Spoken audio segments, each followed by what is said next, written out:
រដ្ឋមន្ត្រីកសិកម្មលើកទឹកចិត្តឲ្យភាគីអ៊ីឡង់ពិចារណាបង្កើនជំនួយ ODA តាមរយៈការផ្តល់ជំនួយជាកម្ចីការប្រាក់ទាបដោយមើលឃើញពីសក្តានុពលនៃការបន្ស៊ីគ្នារវាងសហគមន៍កសិកម្មទំនើបនៃកម្ពុជានិងអ៊ីឡង់លោកដេទីណារដ្ឋមន្ត្រីក្រសួងកសិកម្មរុក្ខាប្រមាញ់និងនេសាទបានលើកទឹកចិត្តឲ្យភាគីអ៊ីឡង់ពិចារណាបង្កើនជំនួយ ODA តាមរយៈការផ្តល់ជំនួយជាកម្ចីការប្រាក់ទាបនិងការប្រើប្រាស់បច្ចេកវិទ្យាទំនើបសម្រាប់សហគមន៍កសិកម្មទំនើបដែលជាតម្រូវការសំខាន់សម្រាប់ការផលិតរួមគ្នាក្នុងការកាត់បន្ថយថ្លៃដើមនិងជួយឲ្យផលិតផលកសិកម្មទទួលបានតម្លៃបន្ថែមខ្ពស់ទ្រទ្រង់ការប្រែប្រួលអាកាសធាតុនិងជំរុញការនាំចេញកសិកម្មផងដែរ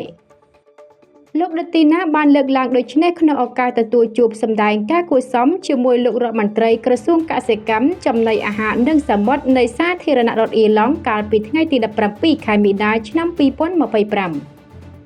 ในឱកាសនៃជំនួបនោះភាគីទាំងពីរក៏បានឯកភាពគ្នាពង្រឹងកិច្ចសហប្រតិបត្តិការវិស័យកសិកម្មរវាងប្រទេសទាំងពីរព្រមទាំងការផ្តល់អាហារូបករណ៍ដល់និស្សិតកម្ពុជាទៅសិក្សានៅប្រទេសអ៊ីឡង់ផងដែរគួរជំរាបថាកន្លងមកប្រទេសទាំងពីរបានធ្វើការរួមគ្នាឆ្លើយតបនឹងការប្រែប្រួលអាកាសធាតុដើម្បីរួមចំណាយការកាត់បន្ថយហានិភ័យនានា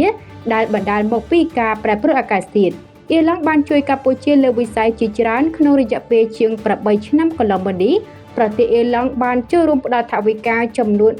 4.7 លានអឺរ៉ូសម្រាប់ការដោះមីននៅកម្ពុជា។